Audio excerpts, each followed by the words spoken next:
નમસ્તે દર્શક મિત્રો, આજે આપણે વાત કરવી છે એક ઝેરી હવા, ઝેરી પાણી ફેંકતી કોપર ફેક્ટરીની વાત કરવી છે.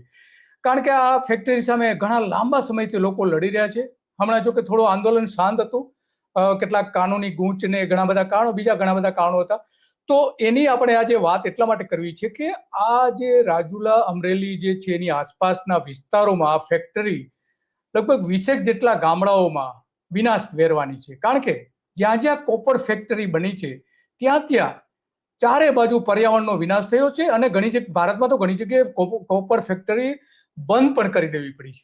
અહીંયા આપણે જાણીએ છીએ કે કોપર ફેક્ટરી જે છે એ રાજુલા આસપાસના 20 ગામો છે, એમાં વંદ છે, લુણસાપુર છે, લોથપુર છે, કે જે આ મોટા ભાગે એની આસપાસમાં આ પ્લાન્ટ, આ 2 ગામની આસપાસમાં પ્લાન્ટ છે. બીજા ગામ જે આસપાસના લગભગ 20 ગામ છે એમાંથી મુખ્ય કહી શકાય કાગ વદર છે, મીઠાપર છે, કોવાઈ વંદ છે, નાગેશ્રી છે, સરોવર ડોળિયા એવું કરીને એક પણ ગામ છે, કંથારિયા પણ ગામ છે. તો આ ગામોમાં સલ્ફર ડાયોક્સાઇડ અને ઝેરી કચરો જબરજસ્ત ફેલાવાનો છે. ખેડૂતો પણ વિરોધ કરી રહ્યા છે અને વિરોધ કરવાના ઘણા બધા કારણો પણ છે. કારણ કે જ્યાં જ્યાં ફેક્ટરી આવી છે ત્યાં ત્યાં એ વિનાશ વેર્યા છે. કચ્છમાં પણ જે અદાણીની ફેક્ટરી છે ત્યાં પણ વિરોધ થયો છે. અહીંયા પણ આ જ રીતે વિરોધ કરવામાં આવ્યો છે. કારણ કે સલ્ફર ડાયોક્સાઇડ જે છે એ મોટા પ્રમાણમાં આ ફેક્ટરીમાંથી નીકળતું હોય છે. 20 કિલોમીટરના ત્રિજ્યામાં એ ફેક્ટરી જ્યાં હોય ત્યાં 20 કિલોમીટરના ત્રિજ્યામાં આની અસર થઈ છે. આજુબાજુ સિંહોની મોટા પ્રમાણમાં વસ્તી છે. માછીમારોને ભયંકર અસર થવાની છે. કારણ કે અહીંયા લગભગ 30 થી 35 હજાર જેટલા કુટુંબો જે છે માછીમારી વ્યવસાય સાથે જોડાયેલા છે. અને આ સલ્ફર ડાયોક્સાઇડ છે, ઝેરી રજકણો છે, એના કારણે આસપાસના ગામો તો થશે જ પણ પ્રદૂષિત થશે, પણ દરિયો પણ પ્રદૂષણ થવાનો છે. શ્વાસના રોગો, ફેફસાના રોગોની બીમારીઓ મોટા પ્રમાણમાં થવાની છે. ત્વચાના કેન્સર થવાની પૂરેપૂરી શક્યતાઓ આપણે બતાવી શકીએ. કારણ કે જ્યાં જ્યાં આ કોપર ફેક્ટરી બની છે, તાંબુ બનાવતી ફેક્ટરી, એના પ્રોસેસ માટે, તો સંપૂર્ણપણે આ પ્લાન્ટને બંધ કરી દેવા માટે છેલ્લા 2 વર્ષથી આંદોલનો ચાલતા હતા. પણ તેમ છતાં પણ હવે ત્યાં કામ ચાલુ થયું છે એવું ગામ લોકો કહી રહ્યા છે. અને આ બધી જ વાત કરવા માટે આપણી સાથે ત્યાં જે પહેલાથી લડતા એક યુવક સાથે આપણે વાત કરવી છે, જયદીપ સાથે, કે જે આ બધી જ આપણે વાત કરવાના છે. કારણ કે કોપર ગાળવાની જે ભઠ્ઠીઓ છે એમાંથી સલ્ફર ડાયોક્સાઇડ અને આ ઝેરી ધુમાડો નીકળે છે, એનાથી એસિડ વર્ષા પણ થઈ શકે છે. એનો મતલબ એ થયો કે આસપાસના ઘણા બધા વિસ્તારોમાં આની વ્યાપક પ્રમાણે અસર થવાની છે. અને એટલા માટે કોપર એનું જે પ્રોસેસ થતી હોય છે એની દરમિયાન આ જે સલ્ફર એસિડ છે, સલ્ફ્યુરિક એસિડ છે, આર્સેજેનિક બીજા ઘણા બધા તત્વો નીકળે છે, સીસુ અને કેડમિયમ જેવા ઝેરી ભારે ધાતુ જે કહી શકાય એ ધાતુ પણ નીકળે છે. અને આ બધો કચરો આસપાસ ફેંકાતો હોય છે અને એ પાણીમાં ભળે છે. પાણીના કારણે જળચર જીવોને મોટી અસર થાય છે, ભૂગર્ભ જળને અસર થાય છે. એના કારણે પીવાના પાણીમાં આ બધા જ પ્રદૂષિતો આવતા હોવાના ઘણી બધી ફેક્ટરીઓના અહેવાલ છે. અને એટલા માટે ગામના લોકો એનો વિરોધ કર્યા છે. તો આપણે જયદીપ સાથે સીધા જોડાઈશું અને એની સાથે વાત કરીશું કે કયા પ્રકારે અહીંયા ચાલી રહ્યું છે. અને ભાજપના કેટલાક નેતાઓ જે છે એને મહેમાનગતિ માણી આવ્યા છે, એ પણ આપણે જયદીપ વાત કરશે. અને બીજા કોઈ કારણસર નહીં, આપણે જાણીએ છીએ કે કયા કારણસર આ બધા નેતાઓ જતા હોય છે. વન મહોત્સવ અને વિશ્વ પર્યાવરણ દિવસના બહાના હેઠળ આ બધી ફેક્ટરીઓમાં ભારતીય જનતા પાર્ટીના નેતાઓ, અધિકારીઓ એ પણ હાજરી આપે છે. સૌથી આંચકાજનક બાબત તો એ છે કે આ નેતાઓ જ્યાં ફેક્ટરી વિનાશ વેરવાની છે એ ફેક્ટરીની અંદર જઈને ઉત્સવ મનાવે છે, હાજરી આપે છે. બીજા કોઈ નહીં, ત્યાંના ધારાસભ્ય હીરા સોલંકી, કલેક્ટર, પોલીસ વડા અને બીજા બધા ઘણા બધા અધિકારીઓ. તો આ બધી જ આપણે સાથે વાત કરશે જયદીપ. જયદીપ, થોડી ટૂંકમાં વાત કરશો કે તમે આંદોલન કઈ રીતે ચાલુ કર્યું અને આના જે અભ્યાસોમાં શું તારણો આવ્યા છે, થોડી 1-2 મિનિટ માટે, પછી આપણે આગળના મુદ્દાઓની ચર્ચા કરીશું. જી સર, આંદોલન જ્યારથી આ વિસ્તારમાં ખ્યાલ આવ્યો કે 2024માં 13 જાન્યુઆરીના રોજ લોક સુનાવણી કરવામાં આવી અને તે અગાઉ જ અમને જાણ થતાં જ આ આંદોલનની શરૂઆત કરેલી. અને આંદોલન કરવા પાછળનું કારણ મુખ્ય એક જ હતું કે જે આપણે સલ્ફર ડાયોક્સાઇડની વાત કરી. તો કોપરના જે અભ્યાસો થયા છે એના ઉપરથી એક તારણ આવ્યું છે કે 1 ટન કોપર ગાળવું હોય તો એનું 3 ગણું એટલે કે 3 ટન સલ્ફર ઓક્સાઇડ પ્રોડ્યુસ થાય છે. તો સૌથી મોટો જે મહત્વનો મુદ્દો છે પ્રદૂષણનો તો આ સલ્ફર ઓક્સાઇડનો છે.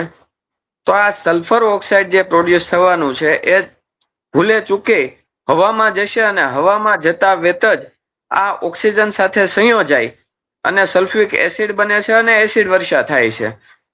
જ્યાં જ્યાં આ ફેક્ટરી આવી છે કોપરની, વિશ્વના કોઈ પણ દેશની અંદર આવી છે, તો ત્યાં એમણે ભરપૂર પ્રમાણમાં પ્રદૂષણ ફેલાવેલું છે. ભારતની અંદર તૂતુકુડીની અંદર જે ફેક્ટરી આવી હતી ત્યાં પણ દર વર્ષે એસિડ વર્ષાના બનાવો બનેલા છે. આ સિવાય રશિયાની અંદર નિરોક્સ કરીને સિટી છે, એમને ટોક્સિક સિટી તરીકે જાણીતું થઈ ગયું છે. જે જગ્યાએ મોટા પ્રમાણની અંદર કોપર સ્મેલ્ટિંગ થતું હતું. આવા તો ઘણા બધા ઉદાહરણો છે. કનાડાની અંદર સેડબરી છે, તો સેડબરીની અંદર પણ એક આખું જે પર્યાવરણ છે એ આખું ડેમેજ થઈ ગયું છે અને ત્યાં પણ એન્વાયરમેન્ટલ ડિઝાસ્ટર ઝોન જાહેર કરવામાં આવ્યો છે. તો આ ફેક્ટરી વિશ્વના કોઈ પણ દેશની અંદર હોય, ત્યાં વિશ્વનો કોઈ પણ દેશ ચલાવે, આ ફેક્ટરીએ માત્ર ને માત્ર પ્રદૂષણને નુકસાન કરવાનું, આસપાસના પર્યાવરણને નુકસાન કરવાનું જ કામ કર્યું છે. તો આ જે આંદોલન ચાલુ થયું હતું એ આંદોલનમાં કઈ રીતે પછી તમે ચાલુ કર્યું એ થોડી વાત કરશો? જી, જે રીતે અમને ખ્યાલ આવ્યો કે ભાઈ આવી ફેક્ટરી આ વિસ્તારમાં આવવાની છે. આ અગાઉ પણ એક ફેક્ટરી 1985 ની અંદર પ્લાન થઈ ગયેલો અને એમણે જમીન ખરીદીથી માંડીને બધી પ્રોસેસ કંપનીએ પણ કરેલી. તો ત્યારે સદભાગ્યે સરકાર ખૂબ સારા, આમ કહી શકાય ને કે સરકારમાં બેઠેલા ખૂબ સારા લોકો ત્યારે હતા. ધારાસભ્ય પણ ખૂબ સારા હતા. તત્કાલીન ધારાસભ્ય આપણે પ્રતાપ બાપુ વરુ કે જેમણે આખી આ આંદોલનની અગુવાઈ કરી અને એ ફેક્ટરીને આવવા નહોતી દીધી. પણ અત્યારે જે સરકારમાં જે ધારાસભ્ય બેઠા છે એ અમને મહેમાન, તમે કીધું મહેમાન નથી, એ જ યજમાન છે. પોતે કંપની લાવનાર જ પોતે છે. કંપનીને હાથ પકડી અને આ જગ્યાએ મૂકનાર જ આ માણસ છે સાહેબ. તો એનો મતલબ કે ભાજપના 4 હાથ આના ઉપર છે એવું આપણે કહી શકીએ, કારણ કે આટલા મોટા પ્રમાણમાં જે ધારાસભ્ય પરસોત્તમ સોલંકીના ભાઈ હીરા સોલંકી, તો એ પણ આને ખરેખર તો લોકો માટે વિચારવું છે, કારણ કે અહીંયા માછીમારોની સંખ્યા બહુ મોટા પ્રમાણમાં છે અને એમાં મોટા ભાગના જે માછીમારો છે એ કોળી અને ખારવા છે, એમના જ જ્ઞાતિના છે અને જ્ઞાતિવાદના આધારે એ રાજકારણ એમનું ચાલે છે. તો આ તો બહુ તમે ગંભીર વાત કરી જયદીપ. તો હવે શું? માછીમારની વાત કરું તો ખૂબ જ આમ કહેવાય ને પ્રાગ ઐતિહાસિક સમયનું, ખૂબ જૂના સમયનું જાફરાબાદ એ માછીમાર માટે પ્રખ્યાત બંદર રહી ચૂક્યું છે. ખૂબ મોટા પ્રમાણની અંદર ત્યાં માછીમારો વસે છે. આખો તાલુકો છે, એમાં જે મુખ્ય શહેર જે જાફરાબાદ છે આખું માછીમાર નું છે. શિયાળ બેટમાં પણ માછીમારી મોટા પ્રમાણની અંદર થાય છે. તો આ જે ફેક્ટરી જો આવશે, અને 100% એવી ખાતરી છે કે આ ફેક્ટરી એમનું જે પણ પાણીનું પ્રદૂષિત પાણી છે એ દરિયાની અંદર ઠાલવવાની છે. કારણ કે ભૂતકાળની અંદર પણ આવી કંપનીઓને દરિયાની અંદર અથવા ભૂગર્ભની અંદર પાણી નાખેલું છે અને પાણીથી પણ નુકસાન થવાનું છે. ને સલ્ફર ઓક્સાઇડ જો હવામાં જાય, આ જે ઝેરી પ્રદૂષક વાયુઓ છે એ હવામાં જશે અને એમને દરિયો શોષશે, તો ત્યાં પણ માછલીને મોટા પ્રમાણની અંદર નુકસાન થવાનું છે અને માછીમારી ઓછી થવાની છે. ધીમે ધીમે કરી અને નાશવંત પણ બને છે. આપણે જે જયદીપ એક જ મિનિટ તમને અટકાવીશ અહીંયા આ થોડીક ઇન્ફોર્મેશન જે એના જે એન્વાયરમેન્ટ એસેસમેન્ટ રિપોર્ટ છે એમાં ઘણી બધી વિગતો આપી છે, પણ મિસિંગ પણ ઘણી બધી છે. ખાસ કરીને રાજુલા અને જાફરાબાદમાં લગભગ 25,000 જેટલા માછીમાર કુટુંબો છે, કે જે સીધી માછીમારી કરે છે અને આ વ્યવસાય સાથે આજુબાજુ જે જોડાયેલા છે એ બધા થઈને 35,000 કુટુંબો આની સાથે જોડાયેલા છે અને સીધી અસર થઈ નથી. જાફરાબાદ અને તેની આસપાસ બી 10,000 જેટલા ખારવા અને કોળી સમાજના છે. તો આ જે ગુજરાતનું જે ટોચનું કહી શકાય ફિશિંગ લેન્ડિંગ સેન્ટર કે બંદર જે કંઈ ગણો તે, તો એ ગુજરાતના ટોચના 10 કહી શકાય એ પૈકીનું આ મોટું બંદર છે અને 700 જેટલી બોટો તો કાયમી એના બંદર ઉપર હોય છે. અને અહીંયા બુમલા માછલી જે છે એ આખા વિશ્વમાં સારામાં સારી અહીંયા મળે છે અને વર્ષે 500 થી 600 કરોડનો તો વેપાર માત્ર અહીંયા થઈ રહ્યો છે, રાજુલા જાફરાબાદમાં. તો આ તમે બહુ ગંભીર વાત કરી અને એટલા માટે આપણે આ ચિંતાનો વિષય છે. તો આમાં સિંહોને પણ અસર થવાની છે. સિંહોને ખૂબ મોટા પ્રમાણમાં અસર થવાની છે, કારણ કે જે વિસ્તારની અંદર કંપની આવે છે ત્યાં મેં મારણ રજીસ્ટર કઢાવ્યું. મારણ રજીસ્ટરની અંદર આખા રાજુલા જાફરાબાદના તમામ વિસ્તારમાં સૌથી વધારે સિંહોએ ક્યાંય મારણ કરેલા હોય તો આ જે કંપની જે જગ્યાએ આવે છે ત્યાં મારણ કરેલા છે. છેલ્લા 1 વર્ષ 2 વર્ષની માં 200 થી પણ વધારે મારણ એ વિસ્તારની અંદર નોંધાયેલા છે મારણ રજીસ્ટરની અંદર. પણ સાહેબ શું છે એવું કે જેવું જ મારણ રજીસ્ટર સાહેબ આપ્યું તો વાઇલ્ડ લાઈફ કન્ઝર્વેશન પ્લાન જે WCP એ તત્કાલીન વાઇલ્ડ લાઈફ વોર્ડન સાહેબ N શ્રીવાસ્તવ સાહેબ રિટાયરમેન્ટના કાંઈક 2-3 મહિના બાકી હતા રિટાયરમેન્ટમાં, અને ત્યારે એમણે આ પ્લાન્ટને મંજૂરી આપી દીધી. અને માત્ર 11 કહેવાય ને કે 11 કરોડ રૂપિયા સિંહો પાછળ વાપરશું અને એના માટે કેમેરા રાખશું, એમ્બ્યુલન્સો આપશું અથવા તો વાન આપશું, એવું સેન્ટર બનાવશું. આ તે 2-4 પ્લાન આપી અને એની અંદર 11 કરોડ રૂપિયા WCP માં જમા કરી અને વાઇલ્ડ લાઈફ કન્ઝર્વેશન પ્લાનની મંજૂરી એમણે મેળવી લીધી છે. ખૂબ મોટો ભ્રષ્ટાચાર આની અંદર પણ થયો છે. હા, વાત સાચી છે. કારણ કે આપણે જાણીએ છીએ કે અહીંથી આ જે ફેક્ટરી બની રહી છે એનાથી 26 કિલોમીટર દૂર જ ગીર નેશનલ પાર્ક, ગીર અભયારણ્ય આવેલું છે, 26 કિલોમીટર દૂર. તો સ્વાભાવિક છે કે આ ફેક્ટરીની આસપાસ જ એવું કહેવાય છે કે જે સર્વેથી લઈને જે મારણની તમે જે વાત કરી, તો ફેક્ટરીની આસપાસ જ 30 જેટલા સિંહો રહેતા હોવાના પણ અલગ અલગ રિપોર્ટ્સ પણ આવેલા છે. તો આમાં ખેતીવાડીને કેટલું નુકસાન થશે? ખેતીવાડીમાં રાજુલાની જે વાત કરું તો રાજુલા ખૂબ જ, રાજુલાની નજીક ધાતરવડી નદી છે, નદીના બંને કાંઠે ખૂબ મોટા પ્રમાણમાં કેસર આંબાના મોટા બગીચાઓ આવેલા છે, ખૂબ મોટા વિસ્તારની અંદર આવેલા છે. અને મગફળી, કપાસથી માંડીને તમામ પાકો આસપાસના વિસ્તારની અંદર થાય છે. તો આમ કહી શકાય ને કે એક ખેતીવાડીનું આખું હબ છે. અને જે વાત કરીએ જે બાગાયત આંબાની, તો આંબા માટે વિશ્વ પ્રખ્યાત છે વડની કેસર કેરી. તો આ વડ ગામ જે છે એ ખૂબ આમ કહી શકાય ને કે આ જે પ્લાન્ટ છે એનાથી 1.5 કિલોમીટર અંતરે આવેલું છે. તો આંબાનો જે પાક છે ખૂબ મુલાયમ અને નાજુક હોય છે. એમાં ટેમ્પરેચર થોડું પણ વધી જાય ને તો જે મોર છે એ ખરવા માંડે છે અને અંતે જે નુકસાની છે ને એ ખૂબ મોટા પ્રમાણની અંદર નુકસાની ખેડૂતને હોરવી પડે છે. અને જો આ પ્લાન્ટ બનશે એટલે તાપમાન પણ વધવાનું છે અને આ જે આંબાની ખેતી છે એ નાશ થઈ જવાની છે. એ ચોક્કસ, એ 100%ની વાત છે.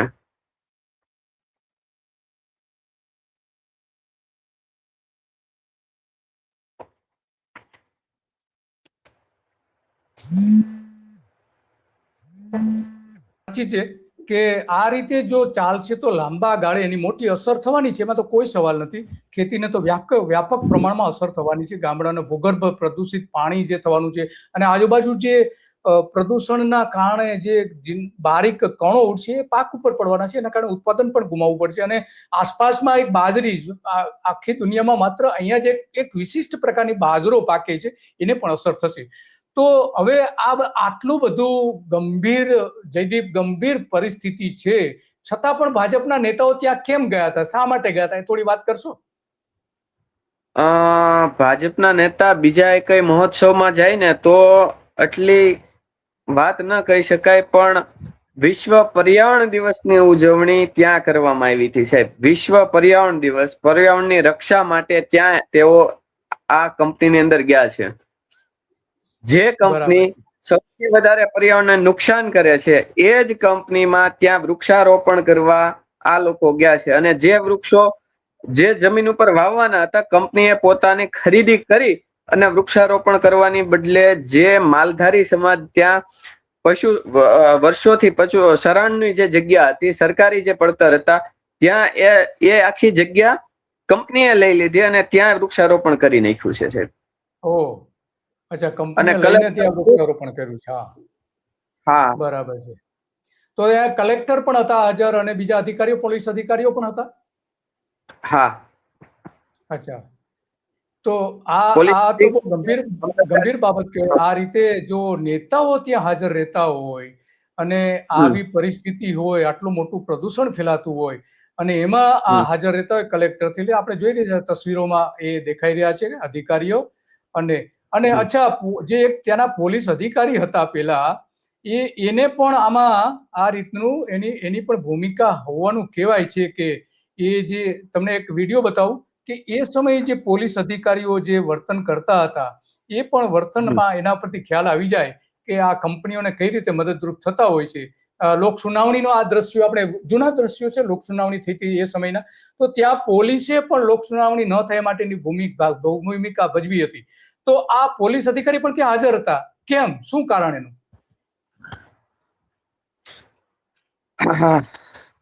તત્કાલીન જે ડીવાયએસપી જે રહી ચુક્યા છે, હરેશ વોરા, અમરેલીના કલેક્ટર વિકલ્પ ભારદ્વાજ, ચેતન શિયાળ, જાફરાબાદના મામલતદાર જિગ્નેશ પટેલ, એપીએમસી રાજુલાના ભૂતપૂર્વ ચેરમેન અને હાલ ગુજરાત ખેડૂત સમિતિના અધ્યક્ષ પણ છે. તો આ બધા જ નેતાઓ ત્યાં હાજર હતા. તો આ પોલીસ અધિકારીઓ આવું કરતા હોય અને પછી આ રીતે થાય, એ કઈ રીતે શક્ય બને? જે લોક સુનાવણી જયારે યોજવામાં આવી સાહેબ, ત્યારે તત્કાલીન જે ડીવાયએસપી સાવરકુંડલા જે હતા, હરેશ વોરા હતા, અને એમણે લોક સુનાવણીને આખી ઠોક સુનાવણી કરેલી હતી. પોતાના જોરે, સત્તાના જોરે કોઈ પણ ખેડૂતોને તેમણે બોલવા નતા દેતા. ગામડાની અંદર સભાઓ તેઓ લેવા નતા દેતા. લોકોને જાગૃત કરતા પણ તેઓ અટકાવતા હતા. અને આમ કહેવાય ને કે એક હથ્થું શાસન એ લોક સુનાવણી અંદર એમણે કર્યું. કલેક્ટર અને જીપીસીબી ના સાહેબો તો ખાલી મહેમાન હતા. આછી લોક સુનાવણી ડીવાયએસપી સાહેબે પોતે કરી. અને જેવા તેઓ રિટાયરમેન્ટ થયા એટલે આ જે કોપર ફેક્ટરી છે એમાં હાલ તેઓ ડાયરેક્ટર બની ગયા છે. એમને એનું ફળ આપી દીધું. બરાબર છે. તો આ જે ફેક્ટરી જે છે એને બીજે ક્યાંય કોઈ જગ્યાએ પ્લાન્ટ છે અત્યારે? ક્યાંય એક પણ કિલો કોપર ગાળવાનું આ લોકોને અનુભવ નથી. ક્યાંય આમ પ્લાન્ટ નથી. તો એમને આ જવાબદારીઓ આપી દીધી. તો આ તો ખરેખર ગંભીર બાબત કહેવાય કે ગંભીર બાબત કહેવાય કે આ રીતે એમને ફેક્ટરી બનાવવાની જમીનો પણ આપી દીધી. અને આ બધા નેતાઓ ત્યાં હાજર રહે, ઇન્ડો એશિયા જે કોપર લિમિટેડ છે એના કાર્યક્રમમાં નેતાઓ હાજર રહે, એ બહુ અત્યંત ગંભીર છે. અને સરકારે ખરેખર આના વિશે વિચારવું જોઈએ કે ભાઈ આ બધા નેતાઓ, અધિકારીઓ કેમ ત્યાં જાય છે આટલા મોટા પ્રમાણમાં. એને ભલે મંજૂરીઓ મળી ગઈ જે હોય તે, પણ આ આખી જે ઘટના છે એ બહુ ગંભીર છે. ગુજરાતના લોકો માટે ગંભીર છે કે નેતાઓના આશીર્વાદ હોય તો બધું થઈ શકે, એ મોટા ભાગનું કહેવાનું એમનું એવું નીકળી શકે છે. તો આ આખી બાબતો જે છે એ બહુ ગંભીર છે. અને એટલા માટે આજે આપણે કાર્યક્રમ કરી રહ્યા છે કે ઝેર ફેક્ટરી, જે ફેક્ટરીમાં ભાજપના મહેમાનો ત્યાં ગયા હતા. મહેમાન પણ યજમાન, જે જયદીપે વાત કરી, યજમાન છે. એમએલએ હીરા સોલંકી, પોલીસ અધિકારીઓ હાજર હોય, ભૂતપૂર્વ પોલીસ અધિકારીઓ હાજર હોય, અને કંપની સાથે જોડાયેલા અધિકારીઓ, જે સરકારમાં અધિકારી હતી એ અધિકારીઓ હતા એ કંપની સાથે જોડાઈ ગયા છે. તો આપણે આના ઉપરથી ખ્યાલ આવી શકે છે કે કેવી પરિસ્થિતિ વાસ્તવમાં છે. તો જયદીપ, હવે શું કરવાનું? કારણ કે અત્યારે તો આંદોલન તો મોટા ભાગે તો આપણે ક્યાંય જોવા મળતું નથી. કેમ આંદોલન બંધ થઈ ગયું એની થોડી વાત કરશો?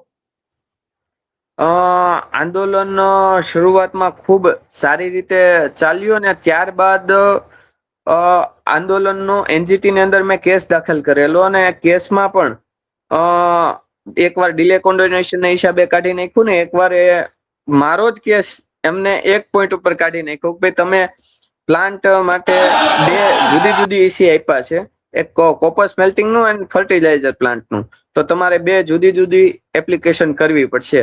તો આ રીતે બીજી વખત પણ કાઢી નાખ્યો ને ત્રીજી વખત પણ એમને એપ્લિકેશન કાઢી નાખી છે. ટૂંકમાં ત્યાં પણ એમના જ માણસો છે. એવો આરોપ તો આપણે ન મૂકી શકીએ કે એમના માણસો છે, પણ આવું થયું છે એવું કહી શકીએ કે ભાઈ 3 વખત ત્યાં નીકળી ગઈ છે. એવો સીધો આરોપ તો આપણે, કારણ કે આપણી પાસે કોઈ એવો પુરાવો નથી કે એ એના જ માણસો છે, એટલા માટે એવું ન કહીએ તો વધારે સારું છે. પણ જે કંઈ થયું છે એ લોકોના હિતમાં તો નથી જ થયું, એમાં કોઈ સવાલ નથી, એમાં બે મત નથી. અને એટલા માટે આ લોકો જે સુનાવણી કરતી વખતના દ્રશ્યો છે, ત્યારે સુનાવણી કરતા હતા, રજૂઆતો કરતા હતા, તો એને પણ આ રીતે અટકાવવામાં આવતા. સાંભળીએ ને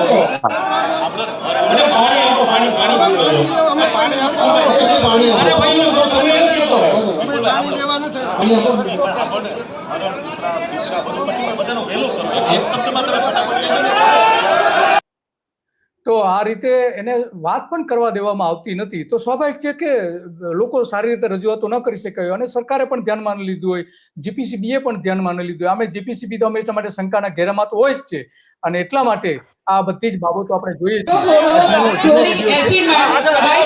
મુદિતા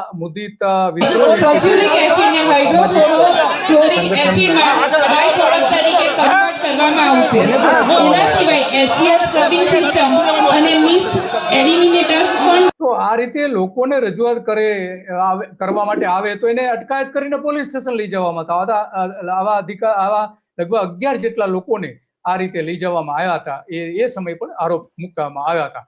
તો હવે શું જયદીપ, હવે શું કરવા માંગે છે ત્યાંના આસપાસના લોકો? ખાસ કરીને જે સૌથી અસરગ્રસ્ત જે છે એ 2 ગામ તો છે જ, પણ આસપાસના બીજા આપણે ગણીએ એકદમ નજીકના એવા બીજા 5 થી 6 ગામ, અને કુલ બધા થઈને જે 20 ગામ છે, તો બધા સાથે મળીને હવે શું કરવા માંગે છે?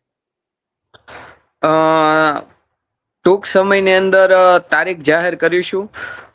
એક ન ભૂતો ન ભવિષ્યંતી, એ આ રાજુલા જાફરાબાદ કહી શકાય ને કે આ વિસ્તારે ક્યારે પણ ન જોયું હોય એવું મહા આંદોલન થવાનું છે, અને એની તારીખ ટૂંક સમયમાં જાહેર કરીશું. બરાબર છે. તો આ ગામનો આ એક ખેડૂતનો પણ વિવાદ ઉભો થયો હતો જમીનનો, એ થોડી ટૂંકી વાત કરશું, શું હતો?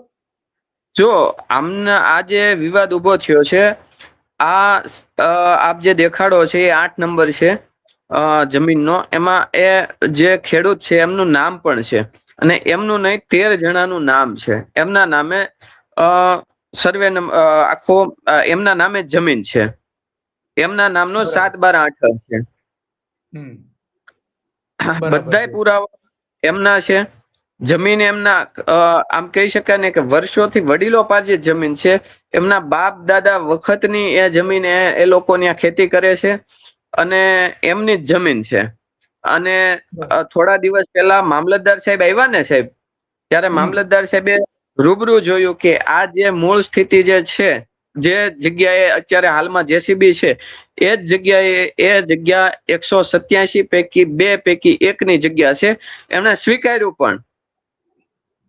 અચ્છા, બરાબર છે. તો એમાં હીરા સોલંકીએ વેચાતી લીધી છે એવો ઓડિયો પણ વચ્ચે વાયરલ થયો હતો. શું છે હકીકત? તમે રજૂઆતો પણ કરી હતી અધિકારીઓ સમક્ષ કે આ ખોટું જે દસ્તાવેજો થયા છે એ અંગે, એના સંદર્ભમાં? હવે એમણે જે દસ્તાવેજ કર્યો છે એ દસ્તાવેજ પણ આ વિવાદ થયા બાદ 14 તારીખ 2 દિવસ પહેલા એમણે દસ્તાવેજ કરેલો હતો. એ પણ હીરાભાઈ સોલંકીએ દસ્તાવેજ કરેલો નથી. નાનજીભાઈ મકવાણા નામના શખ્સે દસ્તાવેજ કરેલો છે, અને એ પણ 187 પૈકી 2 પૈકી 1 નો દસ્તાવેજ નથી, એ 193 પૈકી 1 નો દસ્તાવેજ છે. અચ્છા, બરાબર. આ જમીનથી 1 કિલોમીટર દૂર છે. એમની બજાર કિંમત 2 લાખ છે. આ જે જમીન છે એમના 1 વીઘાની કિંમત ₹85 થી 90 લાખ, 1 કરોડ રૂપિયાની એ 1 વીઘો જમીન છે. એ જે મુદ્દો છે 10 થી 15 કરોડ રૂપિયાની એમની પ્રોપર્ટી છે. એટલા માટે એ ખેડૂત ત્યાં બિચારા થઈને લાચાર બન્યા છે. એ વિરોધ કરે છે. હા. તો જયદીપ, તમે ઘણી બધી વિગતો રજૂ કરી અને લડી રહ્યા છો, એ મોટી વાત છે આજે પણ. અને હવે ફરીથી મીટિંગ બોલાવીને એની રજૂઆતો પણ કરવાના છો, અને જે અત્યારે આંદોલન સુસુપ્ત અવસ્થામાં આવીને ઊભું છે, તો એને ફરીથી ગતિ આપવા માટેના તો ગામના લોકોની મિટિંગ આ તે બધું હવે જે બોલાવી રહ્યા છો અને એમાં જે તમે બધી વાત કરવાના છો, તો એક સારી વાત છે. કારણ કે પોતાના હક માટે લડવું એ દરેક નાગરિકનો અધિકાર છે અને લડવું પણ જોઈએ. કારણ કે એનું જે આપણે જાણીએ છીએ કે એના જે વંશજો છે, વંશજો માટે પણ આ એકદમ જે પ્રદૂષણના કારણે જે પરિસ્થિતિ ઊભી થવાની છે, એ પ્રદૂષણના કારણે આ આખી બાબતો સામે આવી છે અને એના માટે લડવું પણ જોઈએ. લડવા સિવાય તો કોઈ ઉદ્ધાર નથી. કારણ કે હવે પછીની જે જનરેશનને તો અસર થવાની જ છે, એમાં તો કોઈ સવાલ નથી. અને એટલા માટે આ બધી જ બાબતો આપણે વાત કરી રહ્યા છીએ. આપણે એક વિડીયો જોઈએ કે એમાં કઈ રીતે એક જે એક ત્યાંના નાગરિક છે એ વાત કરી રહ્યા છે કે ભાઈ ત્યાં સારું થાય છે, ત્યાં મને વિરોધ કરવો જોવે. એટલે વિરોધ પેઢીઓ નો બગડી જાય છે કરવાનો, પૈસા હાટું વિરોધ નથી. એટલે ખેતરમાં અડધો રોટલો ખાઈને હળ હાકી દિવસો કાઢી આવું, પણ જીવાય એવી જમીન છે તો રહેવું ને. જીવાય એવી જમીન રહે ક્યારે કે તમારા ખેતરમાં વાવેલું ઉગે. બાપુએ કીધું કે તલ પુરમિયા થતા અત્યારે કેમ નથી થતા? કોઈ પર્યાવરણની અસર અહીંયા કંપનીઓ આવી એની થઈ છે. એ ચોક્કસ વસ્તુ છે. આપણે 40 ડિગ્રીની માથે ક્યારેય તાપમાન નહોતું થતું, અત્યારે 47 ડિગ્રીએ પૂગે છે. તો આપણે એસી ફીટ કરાવી પાછા કમાઈ પૈસા તો એને પીવા છે ને, આપણે લીમડા છાંયે ઉભા. તો આ રીતે લોકો પણ સામાન્ય લોકો પણ વિરોધ કરી રહ્યા છે અને સ્વાભાવિક છે, એમનો અધિકાર પણ છે. તો આ બાબતો તમે જે રજૂ કરી અને હવે લડી રહ્યા છો, બહુ તમારો ખૂબ ખૂબ આભાર. આપણે હવે સમય પૂરો થાય છે, તો આપનો આભાર. અને લોકો માટે લડી રહ્યા છો એ ખરેખર એક સારી હિંમત છે. તો આ બધી બાબતો આપણે આજે એટલા માટે રજૂ કરી કે તે આસપાસના જે 20 ગામડાઓ જે છે, એક ગામની ઓછામાં ઓછી 2000 વસ્તી ગણીએ તો પણ 40 થી 50,000 લોકોને એની અસર થવાની છે. અને કાંઠાના જે માછીમારો જે છે એ સૌથી વધારે અસર થવાની છે. કારણ કે બધું જ પાણી દરિયામાં જવાનું છે અને ત્યાં માછલીઓને રહેવા માટેની કોઈ જ જગ્યા નહીં રહે. તો બસ આજે આટલું, અને આવી જ બાબતો ઉપર આપણે ચર્ચા કરતા રહીશું અને જે સત્ય હશે એ બતાવતા રહીશું. લોકોની લડાઈ આપણે બતાવતા રહીશું. નમસ્તે.